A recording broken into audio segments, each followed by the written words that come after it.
কেন্দ্রীয় সড়ক পরিবহন মন্ত্রক 2023 পর্যন্ত পথ দুর্ঘটনা সংক্রান্ত তথ্য পেশ করেছে। সেই রিপোর্ট অনুযায়ী পথ দুর্ঘটনার নিরিখে সবার উপরে তামিলনাড়ু আর সবার নিচে লাক্ষাদ্বীপ। গত 5 বছরে সেখানে পথের বলি মাত্র 10, অর্থাৎ পথ দুর্ঘটনায় প্রতি বছরে প্রাণ খুইয়েছেন 2 জন। সড়ক মন্ত্রকের তথ্য বলছে 2023 সালে গোটা দেশে 4,80,583টি পথ দুর্ঘটনা ঘটেছে। মৃত্যুর সংখ্যা 1,72,890। 2021 সালে দুর্ঘটনা 4,12,432, মৃত্যু 1,53,972। 2022 সালে 4,61,312টি দুর্ঘটনা ঘটেছে, মৃত্যু হচ্ছে 1,68,491 জনের।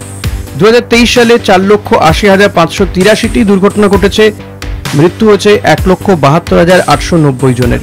তবে শুধু কিছু নিরস তথ্য দিয়েই দায় সারেনি নীতিন গডকরি মন্ত্রক। রিপোর্টে রয়েছে সতর্কবার্তাও।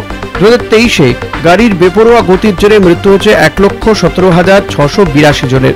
মত্ত অবস্থায় গাড়ি চালানোর খেসারত দিয়েছে 3,678টি প্রাণ। আর বারবার সতর্ক করার পরেও গাড়ি চালানোর সময় মোবাইল ব্যবহারের প্রবণতা এতটুকু কমেনি, তার প্রমাণ সড়ক মন্ত্রকের রিপোর্টে। মোবাইলে কথা বলতে বলতে গাড়ি চালাতে গিয়ে 2023-এ দেশে 2,884 জনের মৃত্যু হয়েছে। একইভাবে হেলমেট না পরে মোটরসাইকেল চালানোর সময় দুর্ঘটনায় পড়ে প্রাণ গিয়েছে 54,568 জনের। পশ্চিমবঙ্গের ছবিটা কিছুটা হলেও আলাদা।